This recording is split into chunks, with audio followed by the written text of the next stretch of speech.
Welcome to our YouTube channel thescience.com। आज अभी हम जो टॉपिक पढ़ने वाले हैं ये टॉपिक है, क्वेश्चन बहुत रिपीटेड क्वेश्चन है, बार बार बोर्ड एग्जाम में पूछा जाता है कि state the Kepler's third law, या फिर बोलेगा directly use the Kepler's third law and prove that the Newton's universal law of gravitation. Newton's का यूनिवर्सल लॉ ऑफ ग्रेविटेशन क्या है? The gravitational force is directly proportional to the product of the mass of the two object and inversely proportional to the square of the distance between them. ये Newton का universal law of gravitation है। इसमें कैसे Kepler का third law help किया है, तो वो कैसे हेल्प किया वो हमें यूज करना है कि कैसे उसने हेल्प किया है, और हमें प्रूफ करना है कि F gravitational force is inversely proportional to the square of the distance between two object. Okay, ये हमें प्रूफ करना है। ये प्रूफ करने के लिए आता है। स्टार्ट करते हैं कि केपलर का थर्ड लॉ का हेल्प लेके हम न्यूटन का यूनिवर्सल लॉ ऑफ ग्रेविटेशन कैसे प्रूफ करेंगे। ओके, तो केपलर का थर्ड लॉ यूज करेंगे। थर्ड लॉ क्या था केपलर का? Time square of time period revolution around the sun is directly proportional to the cube of the mean distance between them. ये तुम्हारा थर्ड लॉ था जो हमने पहले ही वीडियो में कर लिया है। ओके, तो आज इसका थर्ड लॉ का यूज करके केपलर के हम न्यूटन का universal law of gravitation proof करेंगे कि gravitational force is inversely proportional to the square of the distance between two object. Okay, ये हमें प्रूफ करना है। तो सबसे पहले हमें चालू करना पड़ेगा, सपोज अगर हमें इस प्रूफ करना है तो हमें सबसे पहले चालू करना है, सपोज एन ऑब्जेक्ट, एक ऑब्जेक्ट है जो सर्कुलर मोशन परफॉर्म कर रहा है विद अ कांस्टेंट स्पीड। मतलब इसका स्पीड जो होगा मुझे नहीं पता कितना है, पर जो भी स्पीड होगा वो फिक्स होगा। 100 की स्पीड से, 1000 की स्पीड से, 500 की स्पीड से, जिस भी स्पीड के साथ ये मूव कर रहा है ऑब्जेक्ट एक सर्कुलर पाथ में, वो फिक्स स्पीड है। तो मैं उसे मान लेता हूं v। तो मैंने क्या लिखा? An object moving in a circular motion with a constant velocity v speed के साथ मूव कर रहा है। इसका m क्या है? इसका मास है। r क्या है? इस ऑब्जेक्ट का, और ये सेंटर में सपोज कोई दूसरा ऑब्जेक्ट है, सन है, कोई दूसरा ऑब्जेक्ट है, उसके रिस्पेक्ट में ये ऑब्जेक्ट क्या कर रहा है? सर्कुलर मोशन में घूम रहा है। तो r क्या हो गया? इन दोनों ऑब्जेक्ट के बीच का डिस्टेंस बिटवीन क्या हो गया? t क्या है? टाइम पीरियड, मतलब एक राउंड मारने के लिए जो पूरा टाइम लगेगा उसको टाइम पीरियड बोलेंगे। Okay, and f is what? अगर ये सर्कुलर मोशन परफॉर्म कर रहा तो उसके ऊपर सेंट्रीपिटल फोर्स लगेगा, जो हम लोग ने पहले वीडियो में देखा था। तो सेंट्रीपिटल फोर्स जो लगने वाला है उसको सेंटर की तरफ ढकेलने के लिए, ओके, F क्या हो गया? वो सेंट्रीपिटल फोर्स हो गया। जब भी हमको ये फॉर्मूला डिराइव करते हैं, कोई इक्वेशन प्रूव करते हैं, तो उस टाइम पे हमें थोड़ा सा इसे डिफाइन करना पड़ता है हर एक वर्ड को कि वर्ड क्या है। तो हमें ये थोड़ा सा लिखना पड़ेगा। एंड फिर प्रूफ का पार्ट बहुत ईजी है, जिसके लिए सबसे पहले हमारा फॉर्मूला लगेगा सेंट्रीपिटल फोर्स का। सेंट्रीपिटल का फोर्स का फॉर्मूला क्या है? डायरेक्टली हम लिखेंगे वी नो दैट। हमें सेंट्रीपिटल फोर्स का फॉर्मूला याद है। क्या है formula? F is equal to mv square upon r।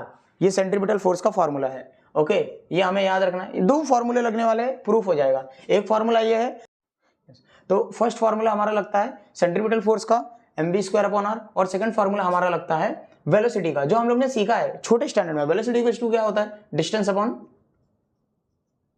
Time. तो यहां पर जो उसने डिस्टेंस कवर किया है, अगर तुम एक सर्कुलर पाथ पे एक सर्कल में कोई डिस्टेंस कवर करता है तो उसे सरकमफ्रेंस बोलते हैं। और सर्कल का सरकमफ्रेंस कैसे कैलकुलेट करते हो? कितना डिस्टेंस कवर किया? सरकमफ्रेंस मतलब 2 पाई r, और divide by time period capital T। मतलब वेलोसिटी क्या है? 2 pi r divide by T। ये तुम्हारा सेकंड इक्वेशन हो गया। अब हमें क्या करना है? जो हमारा ये v का वैल्यू है, ये v के वैल्यू को हमें पुट कर देना पहले इक्वेशन में। तो हम क्या लिख देंगे? डायरेक्टली पुट इक्वेशन 2 इन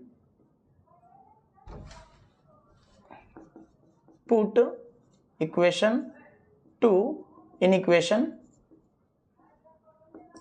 1। ओके, तो इक्वेशन 2 को 1 में रखेंगे, क्योंकि v के वैल्यू जो हमें मिली है, v का जो वैल्यू है वो सेंट्रीपिटल फोर्स के फॉर्मूले में v यहां पर कोरिलेट हो रहा है, दोनों में कॉमन निकल रहा है। दोनों फॉर्मूले में कॉमन कौन है? कॉमन वेलोसिटी है। सेंट्रीपिटल फोर्स के फॉर्मूले में भी है, और हम लोग ने जो वेलोसिटी का फॉर्मूला लगाया v equals to 2 pi r upon t, ये फॉर्मूले में v कॉमन है, तो v का वैल्यू हम यहां पर रख देंगे। ओके, तो पुट करते हैं centripetal force is equal to mv square. v का वैल्यू क्या है? 2 pi r upon T, capital T, और v का स्क्वायर था तो यहाँ पर भी ब्रैकेट के ऊपर स्क्वायर आएगा और आर। ओके, अब जो हमारा स्क्वायर है ये हर एक अल्फाबेट को मिलेगा, ओके, हर एक टर्म को मिलेगा। तो m2 का हो जाएगा 4, पाई का हो जाएगा पाई स्क्वायर, r का हो जाएगा r square upon T square divide by r। Okay, तो जो ये डिवाइड में है वो नीचे आ जाएगा, मीन्स टी स्क्वायर नीचे आ जाएगा। तो फाइनली क्या बनेगा हमें, m4m pi square r square divide by T square and r square, sorry r।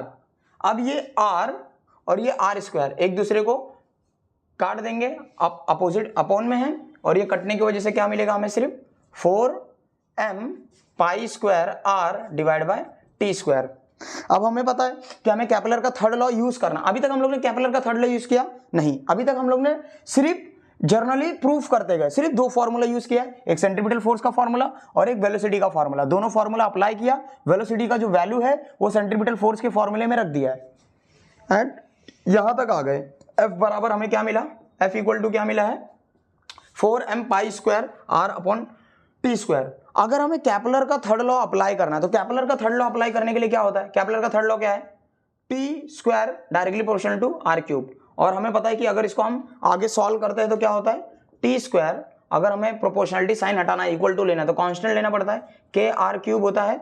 और यदि हम आर क्यूब को इस साइड ले लेते हैं, ओके, आर क्यूब को इस साइड ले लेंगे तो T square upon R cube equal to क्या होता है, के। ये हमें याद रखना पड़ेगा।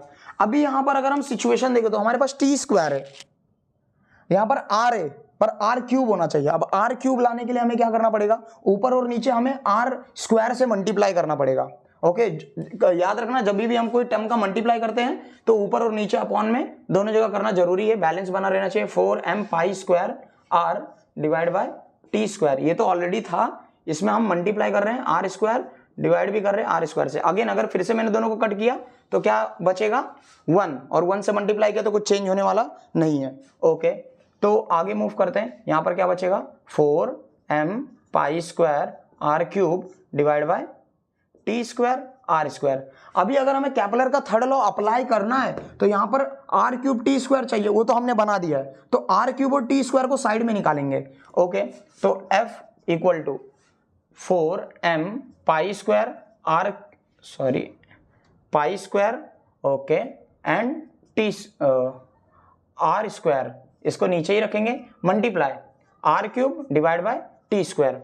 ये हमने साइड में क्यों निकाला इन सब से, अच्छा मल्टीप्लाई में ही है, तो ये पोर्शन को हमने क्यों साइड में निकाला है, बिकॉज ये वाला जो पोर्शन है ये कैपलर का थर्ड लॉ है, R cube upon T square. हाँ, तो ये वाला पोर्शन निकालेंगे और हम यहां पर लिखेंगे।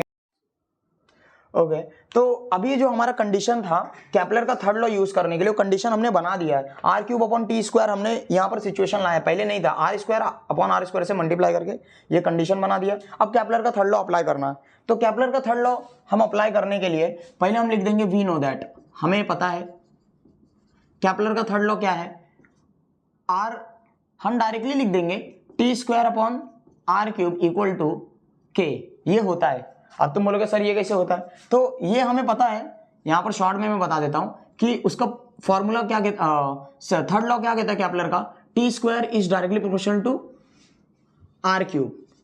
ओके, और अगर प्रोपोर्शनलिटी साइन हटाते हैं तो यहां पर इक्वल टू अगर तुम्हें लेना है तो इसके लिए एक कांस्टेंट लेना पड़ता है।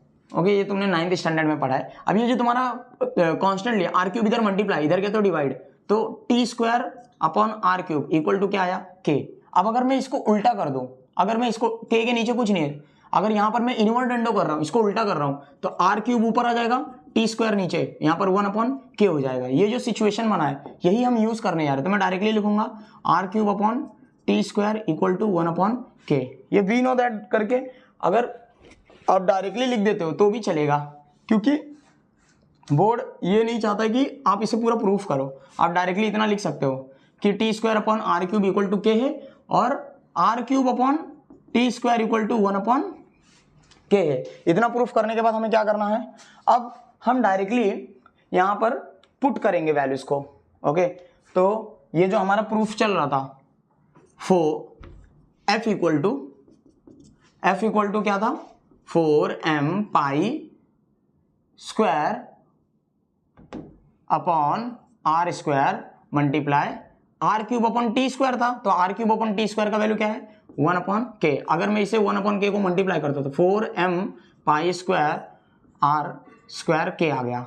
अभी मैं यहाँ पर आर स्क्वायर को सिर्फ सेपरेटली निकाल लूंगा, क्योंकि हमें लाना क्या था, एफ इक्वल टू क्या लाना था, आर स्क्वायर को ही लाना था ना प्रोपोर्शनलिटी में। तो 4m पाई स्क्वायर आ गया हमारा answer into 1 upon R square. इसे साइड में क्यों निकाला बताता हूँ। ये देखो ये पूरा क्या है, कांस्टेंट है, ये पूरा एक कांस्टेंट है, क्योंकि जो वैल्यू है 4 एक कांस्टेंट नंबर है, किसी भी ऑब्जेक्ट का मास कांस्टेंट होता है, पाई का वैल्यू भी कांस्टेंट है, के भी कांस्टेंट है, तो फाइनली ये पूरा कांस्टेंट है और मैं डायरेक्टली लिख सकता हूँ F is inversely proportional to R square, ये प्रूफ हो जाता है।